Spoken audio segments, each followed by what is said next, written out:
afternoon to those of you on the East Coast and Midwest. We are very happy to have you joining our webinar. The broadcast is now starting. All attendees are in listen-only mode. Good morning and welcome to the AIDS United webinar, Stable Housing, Stable HIV Care, the Forgotten Goals of the National HIV/AIDS Strategy. Thanks so much. Good morning and good afternoon, depending on your time zone, for joining us today.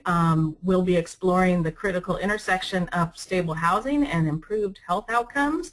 And my name is Maura Reardon. I'm Vice President of Access and Innovation for AIDS United, and I'll be moderating the call today, the webinar today, excuse me. On behalf of AIDS United and our presenters, thank you for joining us. We're really excited. We've had a very large number of folks register for this call, so we're very excited about the interest.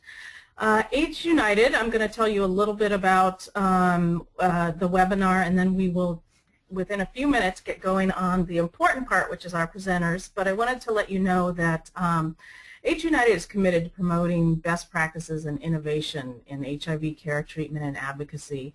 And our Informing the Field webinars are led by experts who are cutting-edge practitioners from around the country.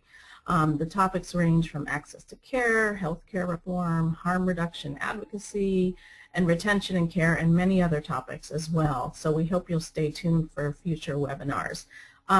We have a really exciting agenda today, and before we get started, we want to really give a thank you shout out to the MAC AIDS Fund for supporting AIDS United's Retention and Care Initiative, and really being a leader in the field in promoting new ways to think about achieving retention and care. And their support really makes it possible for us to have a cohort of grantees in retention and care that are doing amazing work, one of which is the Open Door, which will be featured today. So thank you to the MAC AIDS Fund. AIDS United and the presenters also want to acknowledge all the direct service providers and people living with HIV and AIDS who've helped inform the content and the impetus for this presentation and others that we do.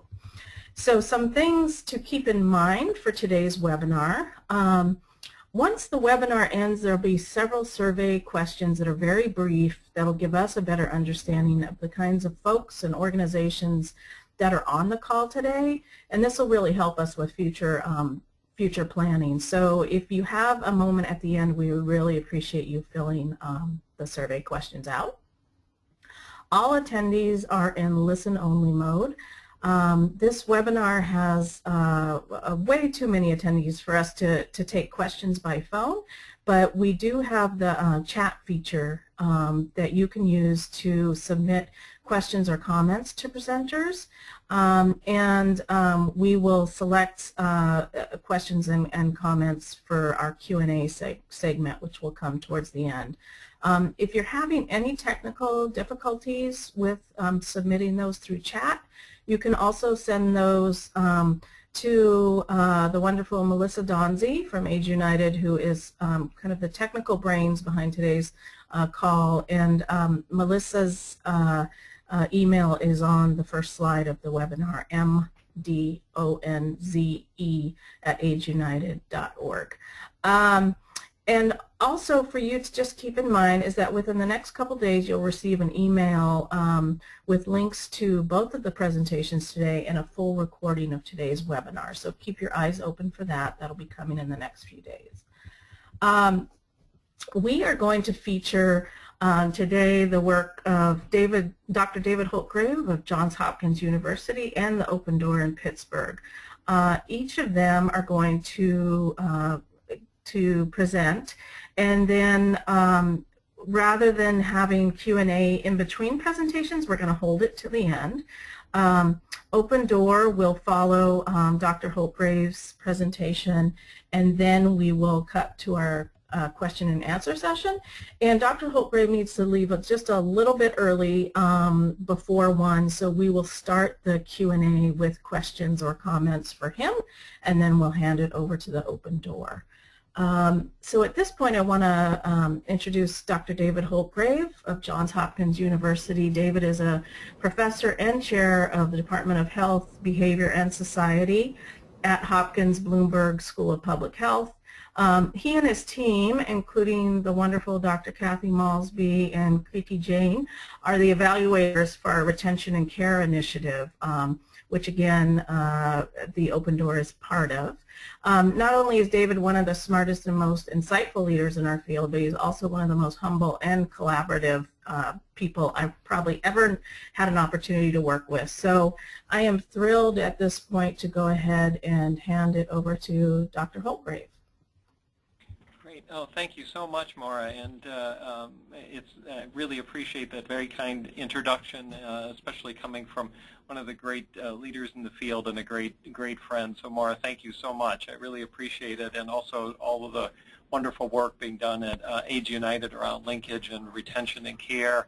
And also, it's really an honor to be on the panel with you, and also our friends from the Open Door, whose work is really amazing. So it's a great privilege to join you today.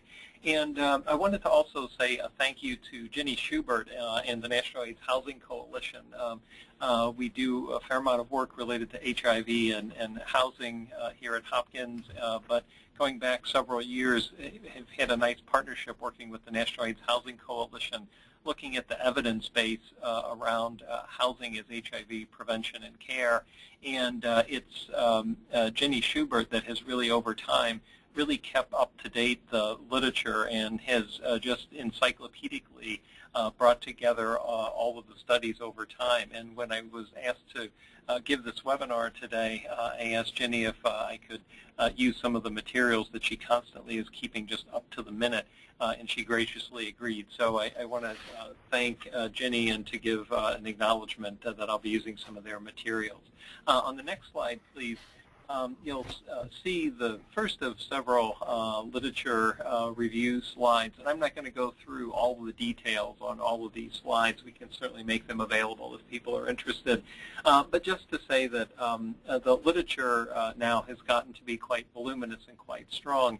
And on the last literature review that NAC did, and Angela Dahlia at Columbia, they found out of 3,900 papers that they searched, 104 that they had found were eligible for very detailed review. And of those, 32 looked at access to HIV medical care and medications. 97% found that there were worse HIV medical care outcomes among persons who were homeless or unstably housed and not provided supportive housing services. And 75% found statistically significant differences comparing homeless or unstably housed persons living with HIV and persons who were stably housed. On the next slide, we can see more about these strong relationships. The rates of HIV infection are about 16 times higher among persons who are homeless or unstably housed than the general population. And over time, studies have found that 40 to 70% of all persons living with HIV in the U.S. will experience homeless or unstable housing. And it's a broad range, but it depends on how the study's done and so on, but still a very large percentage in any case. And that we find sort of over and over again that poverty, which of course is highly related to homelessness, is an incredibly strong predictor of HIV infections, seemingly in particular among heterosexual communities in poor urban centers. On the next slide, talk a little bit more about the lack of stable housing as it relates to treatment success. And if we compare persons who are stably housed and living with HIV to persons who are homeless or marginally housed, we see all of the different outcomes that are listed here on this slide. More likely to delay entry into care, worse mental, physical, and overall health, more likely to be uninsured, hospitalized, and to have to use the emergency room as a venue for care, differences in terms of lower CD4 cell count and detectable viral load, fewer persons reporting being on ART and fewer on ART currently, and less self-reported adherence behavior. So again, a lack of stable housing, it seems very much related to a wide variety of variables in terms of care and treatment. On the next slide, we see some results from the CHAIN study that Angela Dahlia, Peter Masseri, and others at Columbia were involved with. And here we can see in the leftmost bars persons who are stably housed, then unstably housed, then homeless, and the connection into medical care, and whether this, the variables across the bottom are no regular source of care, no medical visits in 6 months or more, no ARV medications or care not meeting practice standards. And you can see not only a relationship, but kind of a dose-response relationship, that the more unstable the housing, the worse the outcomes seem to be. On the next slide, we see that housing and food safety are also very much related to each other as well. So here, if persons have neither a housing need or a food safety need, you can see what the odds ratio, or OR, is for all of the different variables listed here, like ER visits, inpatient stays, and so on, compared to what if people have both housing needs and food safety needs. And it's really remarkable, the difference between these two. So much less favorable outcomes if there's both food insecurity and housing needs. On the next slide, we see even some more results from the literature, and you can see how strong this literature is. It just sort of builds and builds. That among persons who were living with HIV and homeless or unstably housed in San Francisco, who were aware of their HIV status and clinically eligible for treatment, only 18% were currently on ART. And unmet subsistence needs like food, shelter, hygiene had some of the strongest effects on overall physical and mental health among homeless men and women, with at least as much effect on overall health as adherence to antiretroviral therapy. So again, really strong relationships, and this work is from Elise Riley in California. On the next slide, we see, I think, a really remarkable slide that came out from David Bamberger and others in 2009, where comparing direct assistance for housing, either persons who received the housing program or who remained homeless. And you can see the proportion surviving. And so these are literally comparing two different survival curves of persons who were housed versus not housed. And you can see a remarkable difference. And so I think this is really an incredible picture that shows the impact of housing among persons living with HIV on mortality over time. On the next slide, we see that if we look at some of the interventions that have been done, now we're kind of moving away from describing the epidemiology or social epidemiology of homelessness and HIV care to thinking about what if you do a randomized trial where you deliver housing vouchers or other supportive housing. And there's two really major trials to quickly mention. One is the Housing and Health Study that was sponsored by HUD and CDC and was done in Baltimore, LA, and Chicago. And in that study, people received either current services through the usual systems of care in those cities, or received instantly a housing voucher and access to supportive housing. And what was remarkable to me over time was that 84% of persons who got the vouchers remained stably housed at 18 months, and there was a 35% reduction in ER visits and a 57% reduction in hospitalizations. But if persons remained homeless, they were 2.5 times more likely to use an emergency room and 2.8 times more likely to have a detectable viral load.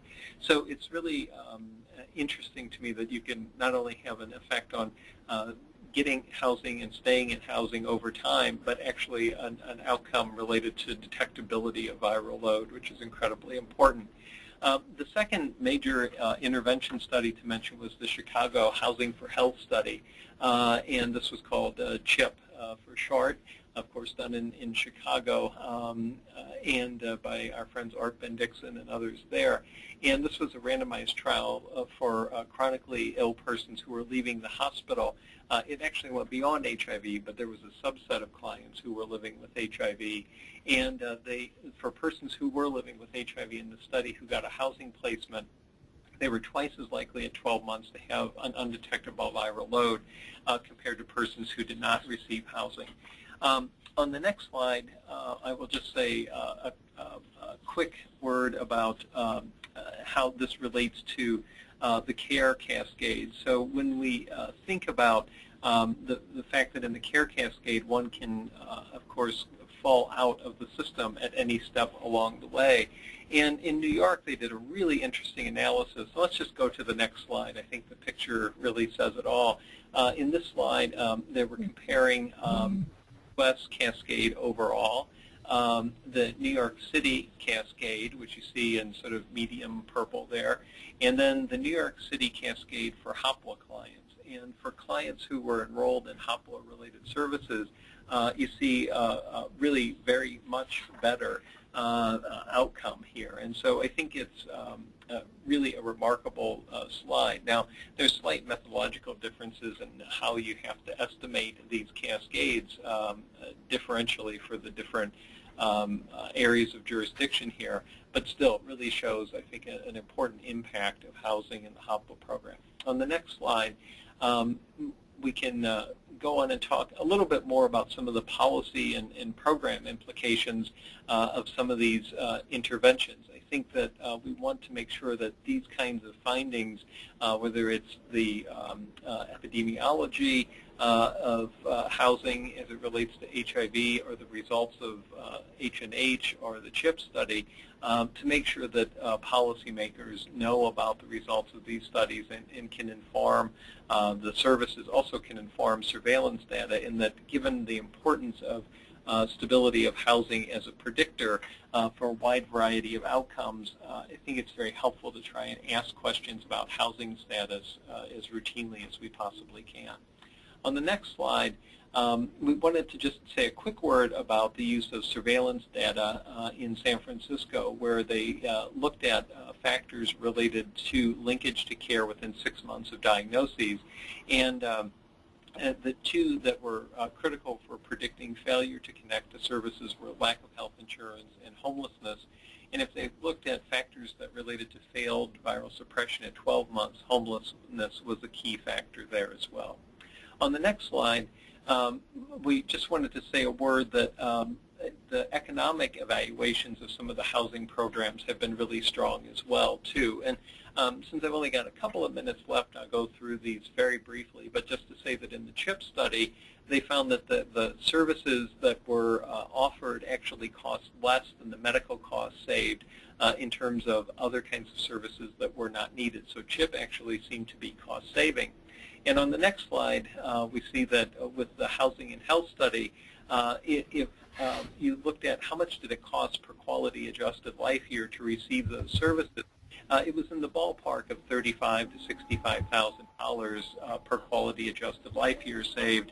And that was really remarkable in that that's about the same level of what we pay for things like kidney dialysis in society. And so some of these economic studies, and we can go on to the next slide, find cost savings, and some actually find cost effectiveness. And there's additional data from other sources as well that's summarized at hivhousingsummit.org. And here's another example of cost savings San Francisco. Let's go on to the next slide. And let's go on to the next one. I think I have made that point. I want to make sure I stay on time. So just a couple of policy things to mention quickly, that housing remains one of the greatest unmet service needs of persons living with HIV. HUD reported in 2011 that over 145,000 households living with HIV had an immediate unmet need for housing-related assistance. Even larger issue in the population of U.S. veterans who are living with HIV, and we see this again and again in different cities and in different jurisdictions around the country. On the next slide, we can see that we've got, I think, many of the tools. We're not talking a new vaccine that we haven't yet discovered here. We're talking about using tools related to stable housing to improve our prevention and care programs. On the next slide, we can also say that in the National AIDS Strategy, one of the goals was to increase stable housing from about 82% to 86% of Ryan White clients. And actually, I'm thinking you can go ahead and just, Melissa, kind of slowly move through the slides, and I can catch up with you a little bit too, as I want to wrap up in a moment or two here.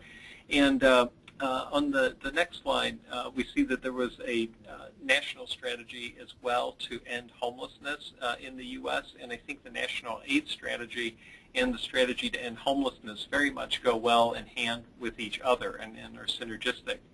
On the next slide, we can see that I think that we need even more aggressive goals. As I mentioned before, the last national AIDS strategy it really said we would get to 86% of Ryan White clients who would be stably housed. I think we need to have a more comprehensive measure than that goes beyond Ryan White clients and at least get to 90% or better than that. And I think as we can think about what the National AIDS Strategy 2.0 might look like, it's important to think about being even more aggressive in our goals. And I'm not sure we need to flip through the rest of the slides. Let me literally take just 30 seconds to wrap up. One of the important issues going forward is that the amount of resources federally that's been in the HOPWA programs has been relatively flat funded over time. And in some of the analyses that we've done and published, we can come up with some estimates of how many people need housing-related services and what those services might cost. And whether it's in the previous version of the National AIDS Strategy or this version of thinking about going forward to 2020, we will at some point need to really confront those unmet needs and to be able to make sure we have the resources to provide housing and stable housing to clients who are living with HIV in the U.S. So I think that I will stop there and just say, again, I think housing is an incredibly important part of HIV care and prevention. And not only do we know about its impact correlationally, we know the causal inference from some of the intervention studies, and also that it's a great economic bargain as well, too. So now we have to think about the scale of implementing it fully in the U.S. And I'll stop there, and Maura, turn it back to you. Great. Thank you so much, David. And I think that for those of us in the field, like we kind of in our gut know that these things are true, but the evidence is just stunning about the correlation between housing and health outcomes. So thank you so much for giving us an overview of that. And again, we will get back to David for some of the question-answer period, so folks can feel free to send in questions or comments for him. And at this point, I'd like to go ahead and introduce Drs. Mary Hawk and Dana Davis of the Open Door in Pittsburgh. And Mary is an assistant professor and associate director of the Institute for Evaluation Science and Community Health at the Graduate School of Public Health at University of Pittsburgh. She's also a founding board member of the Open Door.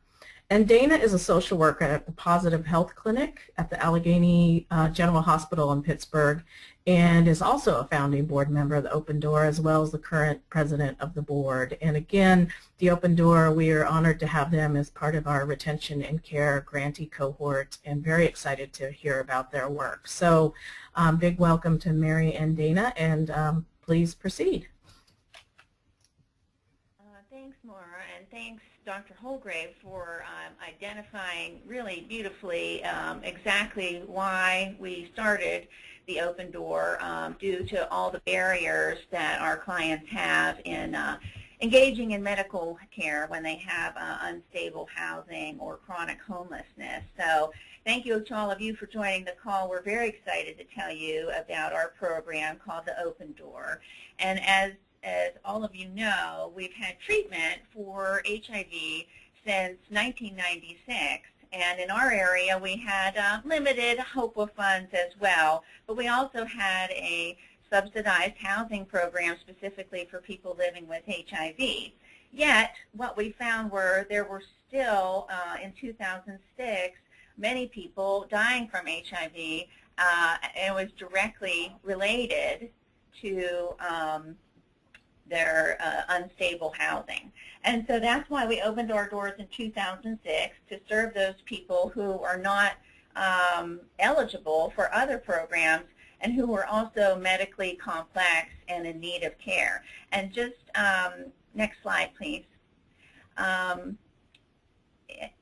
you could go ahead and advance it again. Thank you. And just a note is our program is actually not subsidized, and that our clients actually pay fair market rent. So it's just interesting to see the research. Certainly, it would be really nice if it were also subsidized, but our clients can have great success even without a subsidized housing program. Mary? Yeah, next slide. You can jump ahead, please. So at the Open Door, we prioritize services. That's fine. We're ahead one extra, but that's fine. So we prioritize services for, you're jumping ahead a little quick there for us. Our services are for people who are unlikely to be housed in traditional housing programs, such as individuals with substance use issues, mental health diagnoses, and criminal histories. Perfect, you're there. Thank you. So in other words, if you have more challenges in your life, you're more likely to get into our program sooner rather than later. You can jump ahead to the next slide, please. So for those individuals who want to solve the problem of homelessness. Yeah.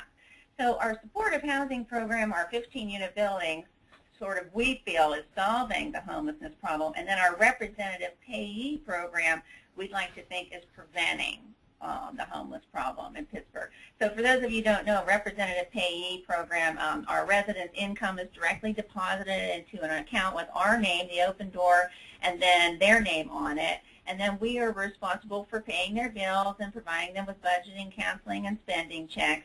And by our residents being on top of their rent and utilities, they're not in threat of homelessness anymore. They're not using HOPA funds or other emergency funds in the area. And really, best of all, of course, is they're not in constant crisis. They have more time to focus on their health. And as part of being in our supportive housing program, our clients are required to be with our representative payee services, and 100% keep that service out and move into more independent housing, but also we offer that service for free to other people living with HIV without ever having lived in our apartment building. Next slide, please.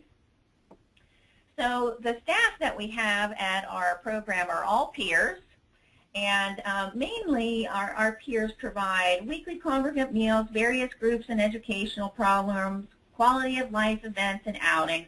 But what's interesting is people are constantly asking us, do you have a doctor up there, a nurse, a social worker? But we do not need to duplicate those services that already exist in our community. We're lucky in our community that everyone living with HIV is eligible for a nurse, a doctor, and a social worker because of their diagnosis.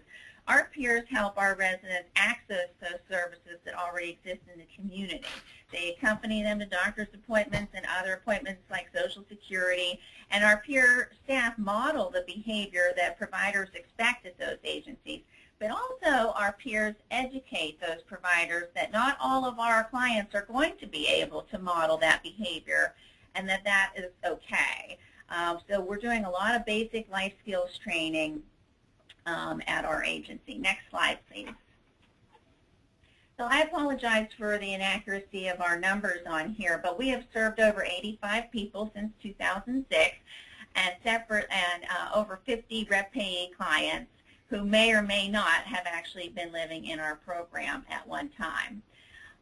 So even on the rare occasion, being, that we're working from a harm reduction housing first model, we're very, very, very flexible, out of the box creative thinking with our residents' behaviors. But even on the rare occasion when we have to evict someone, our peer staff ensure that they are moved into other independent housing, and we actually financially assist them in moving into their next new place.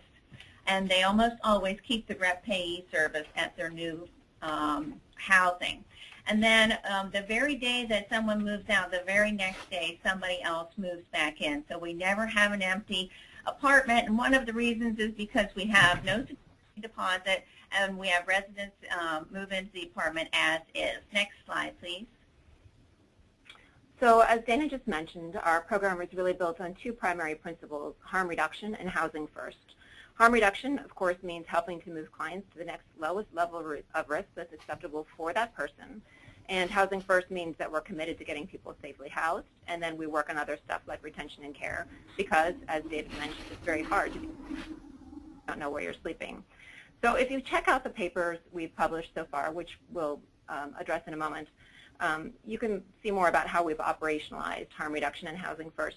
But the main thing to know is that we don't require people to stop or change their drug use in order to get services, and that we work with them to help them reach their health goals as they identify them. Next slide, please. So our residents have identified that our peer staff members are one of the greatest reasons that they've been successful in our program. Our residents, when they moved in, did not necessarily know that other people struggled with the similar issues that they have, and that our peer staff have actually overcome so many of those struggles and are successfully engaging in relationships, work, and healthcare. Next slide, please. And you can jump right ahead to one more, please. Before forming the Open Door, those of us who are the founding board members were all working in AIDS services in some capacity, and most of us still are. We were basically a group of friends with a shared vision to address the problem of homelessness. I should also mention that before starting the Open Door, neither Dana nor I had any plans to be in academia or doctoral programs, so the research aspect of this sort of came after the fact. We ran this program on an all-volunteer basis for our first 6 years, on top of our other jobs or whatever else was going on in our lives. But the fact that we ran our executive processes as volunteers meant that we could run our program on a budget of less than $40,000 a year during our initial years. The way we were able to make that work, and that it still works, is that our residents pay rent, and that rent is a mechanism that pays the building mortgage.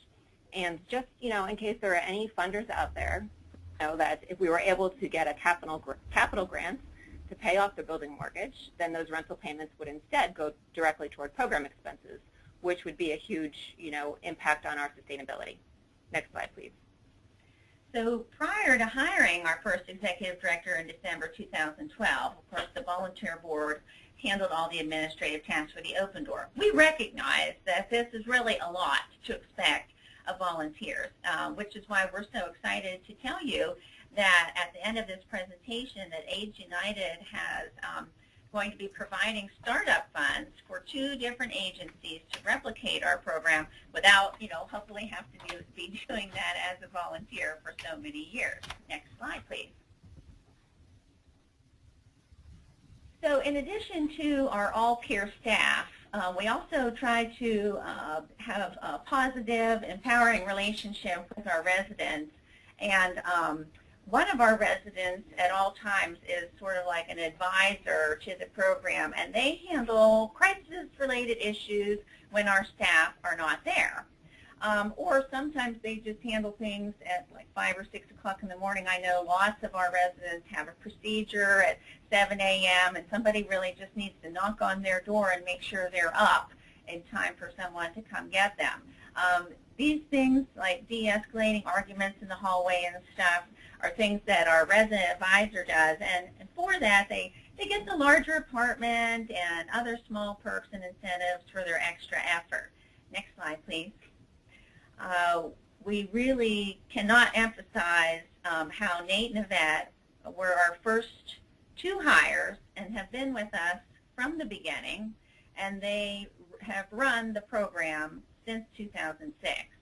And in 2008, they were actually married. And so now they're partners in both work and life, and we wouldn't be able to do any of this without them. Next slide, please. About a year and a half ago, maybe a year ago, our residents decided to form their own resident advisory board to handle things like building security and maintenance and to organize community building events. This happened not at the prompting of the board or staff, but completely of their own volition. It was entirely self-created, is self-run. They have executive processes in place. They are writing their own letters of solicitation to foundations in order to fund their community organizing events. This, to us, represents a level of self-empowerment that we did not anticipate, and it feels like a big indicator of success for our residents and for our programs. Next slide, please. Here again, you'll see a little snapshot of that treatment cascade that Dr. Holgrave mentioned earlier. Again, only about 28% of the people living with HIV in the United States has achieved undetectable viral load status, but that red arrow indicates that a study we recently published showing that 69% of our residents had achieved undetectable viral loads during that study period of about 2.5 years, which is very similar to the cascade slide that David showed us earlier, having to do with people being housed and doing better in care. Next slide, please. This is, so again, our first paper looked at viral load outcomes for our residents, but then we published a second paper that reported qualitative research findings in which our residents told us about the mechanisms of the open door that helped them achieve HIV adherence. So these mechanisms included things like peer support, an increased sense of community, and representative payee services again. Once again, Rep Payee was not something we expected them to talk about as being important to their adherence, and it's this research that led us to expand our Rep Payee program with the support of AIDS United and the MAC AIDS Fund. So also we're about to submit another paper for publication that demonstrates statistically significant improvements in viral load status, undetectable viral load, for people receiving Rep Payee services who are not housed in our program. So again, we're showing really interesting things about adherence related to Rep Payee. Next slide, please. This slide is just going to be a quick snapshot of our two papers we've published so far on the open door. We can certainly share these with you offline if you're interested. Next slide, please. So again, with the support of AIDS United and MAC AIDS Fund, we are now going to be able to offer two different organizations to be awarded startup funds in the amount of $20,000 to consider replicating our model. We have a very flexible RFP that you can apply for on our website. You can be an already existing provider, or you can be coming up with a new agency in order to do this. You can be doing just Rep Payee services at the beginning or just supportive housing at the beginning. Our main interest is that you want to serve this targeted group of people that other traditional providers are not serving. So really the main concept is that you have to be interested in providing harm reduction, housing first programming. And just as we recently submitted an abstract for the National Harm Reduction Conference in October titled Bring Your Own Best, we want your ideas of what you think would be a good model. We just want you to know that we have a step-by-step instruction toolkit that is also on our website about how we did this program. But also, Mary and I and our whole team are available to you as consultants on a regular basis so that you don't have to be doing this alone. We're excited because this is an innovative program, and I know that people on this webinar today are used to being innovative and early adopters. In our area, providers, both housing and healthcare providers, really do not serve people who are active substance users or have untreated serious mental illness. And but regardless of whether clients ever decide to prioritize those particular issues for their goals or not, what we found is that they can still take their HIV meds and live a healthy life. So in addition to this opportunity to replicate the housing model, I also wanted to mention that we are interested in expanding our research on Rep Payee services and its impact on health outcomes for this population. So even if you're not interested necessarily in replicating the housing program or some aspect of that program, maybe you're an existing organization that would be interested in partnering with us on research, we would like to submit an application to probably the NIH in the next 6 months or so, in which we replicate our client-centered Rep Payee program and examine the impact of that model on adherence of people enrolled in the program. So really we have a couple opportunities to partner with us in both housing and the Rep Payee, whether it's for the grant, separate from the grant. We hope that we hear from some of you about your interest in doing this. Next slide, please. So thank you very much for your time, and we can't wait to hear your questions, and we hope that we sparked some interest or given you a little bit more information about what you probably already were interested in. And on the next slide, you'll see our contact information. Please reach out to us. I'd also like to share with you our web address, which is www.opendoorhousing.org. Open Door Housing is all one word. But on that website, you will see you can access the toolkit for a housing model as well as the request for proposals in the event that you're interested in applying for the replication grant. Great. Thank you so much, Mary and Dana. And I think folks, after hearing about your work, can see why AIDS United has been so excited about the open door and all of the potential for scaling this model in the field. And also just noting that the fact that you have gathered evidence and really been able to kind of publish that evidence has been really impressive as well, and especially in the context of having been a very grassroots group of friends, as you said, Mary, that came together to kind of launch this project. So thank you so much. I think we're going to get into some question answer for the open door, but also we have a few more minutes with David Holtgrave, and I'm going to go ahead and see if Melissa wants to share any questions at this point. Sure. So we have one question. I think the evidence is clear that stable housing directly correlates to better health outcomes for people living with HIV. Where can individuals, organizations, where and how, should we be advocating for ongoing HOPWA and other types of support as we're moving towards this kind of new Affordable Care Act landscape?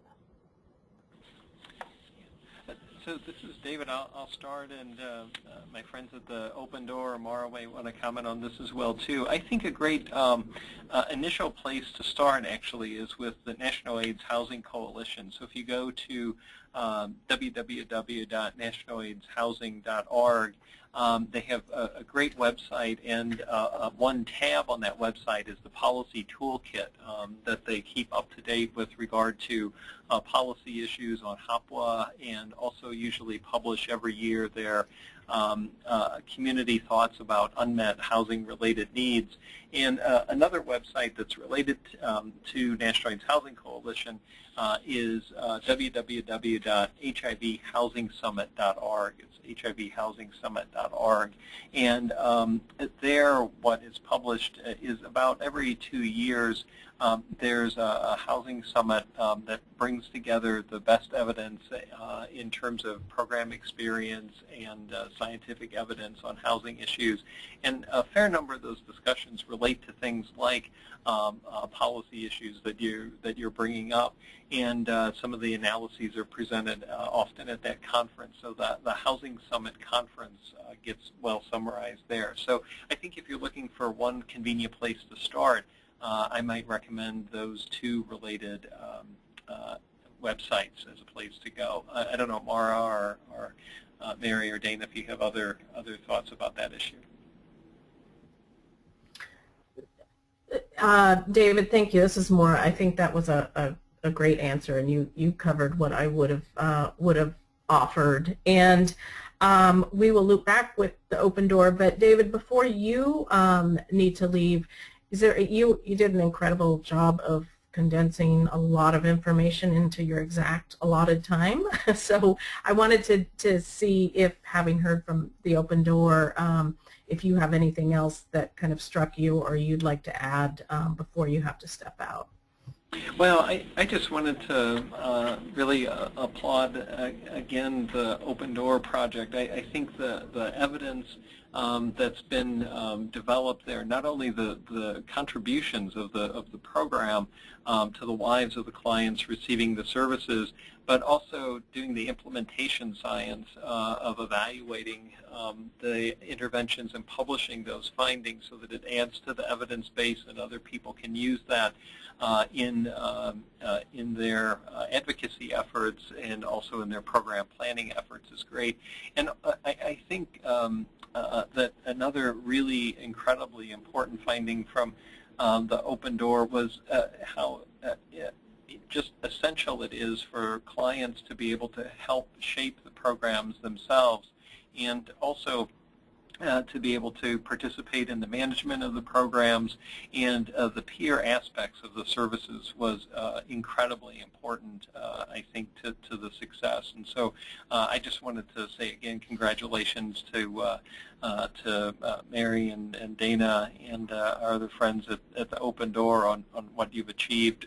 And I think to be able to now have replication grants is incredibly important. And it's a great example of this new area of implementation research where one does community-based programming, collects the evidence about the effectiveness of that programming, and then feeds that evidence back to the field for the programs to be able to replicate themselves. So I think it's just marvelous work that's really being done, and I just wanted to say congratulations and thank you. Mm-hmm. This is Mary. Thank you for saying that, and we have to agree with you 100% about your comments regarding the peers. This program would not have, thrived the way it has without the peers. Our executive director is wonderful as well, but also, AIDS United is who really pushed us to replicate this program. That was really not on our sites, and so they suggested we do that. So they get the kudos for that, I think.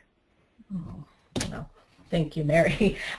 Well, David, thank you so much. We know you're incredibly busy for being present and presenting such amazing information today. And we are going to let you go and see if we can move on to some questions for the Open Door at this point. Thank you, Maria. Apologies I have to run, but thanks again for including me, and look forward to any follow-up, or if anyone would be interested in slides or email conversations, I'd love to continue the conversation. So thank you very much. Great. Thank you, David.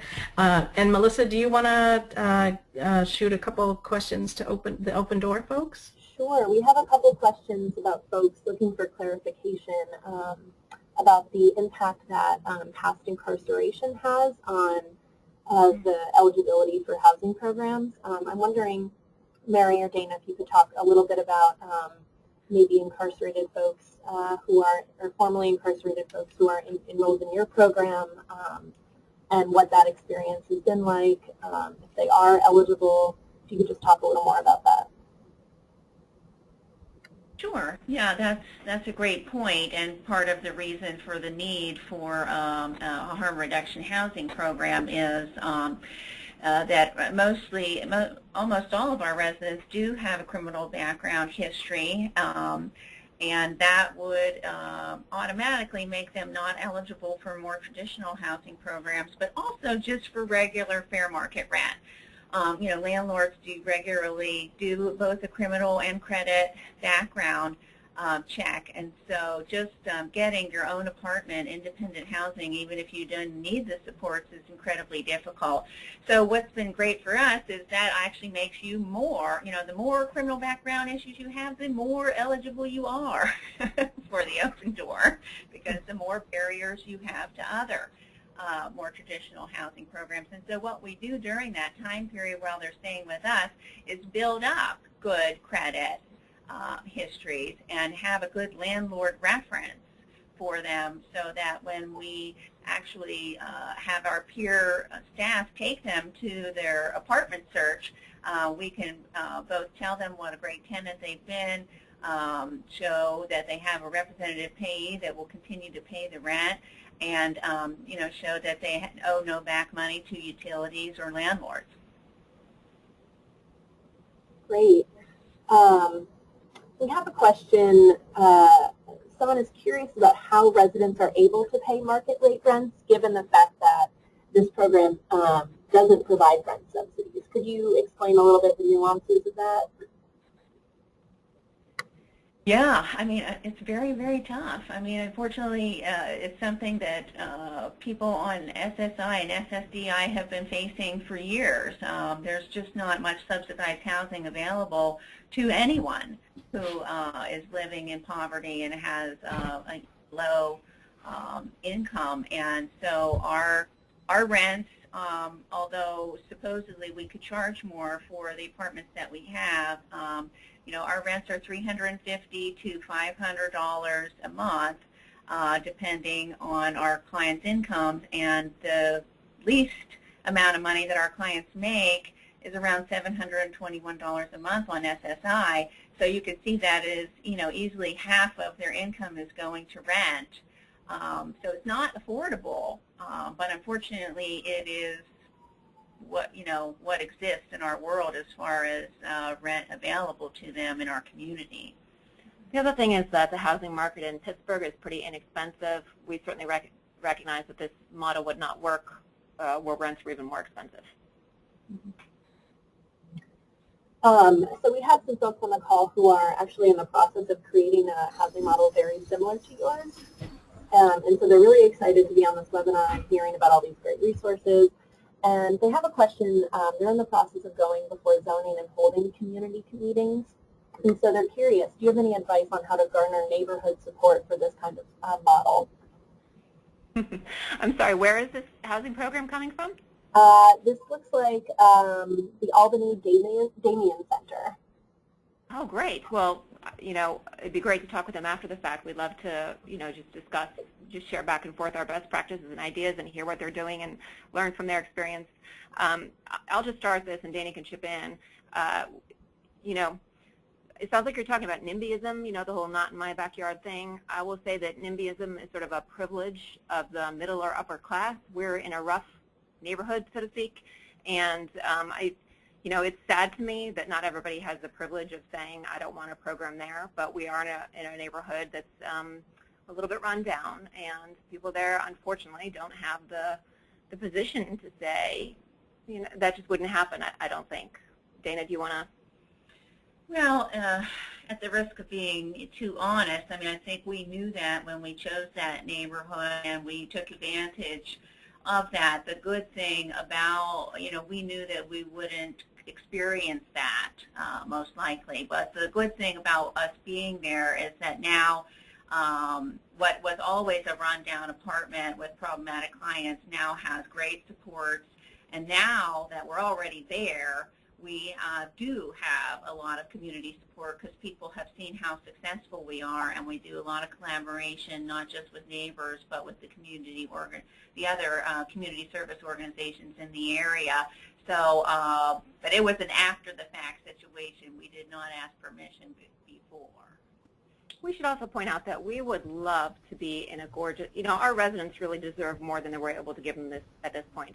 They deserve subsidized housing. They deserve, a beautiful neighborhood and a beautiful house, and we don't have that yet. But we're happy we're able to house them right now, and we're happy we're able to, value them as individuals and help them improve their adherence, and we're working toward the other stuff as well. Thanks, Mary and Dana. And I want to give you guys a chance as we move towards closing out here to, if you wouldn't mind repeating, if folks are interested in possibly applying for these funds towards replicating your model, if you can tell us one more time what they should do.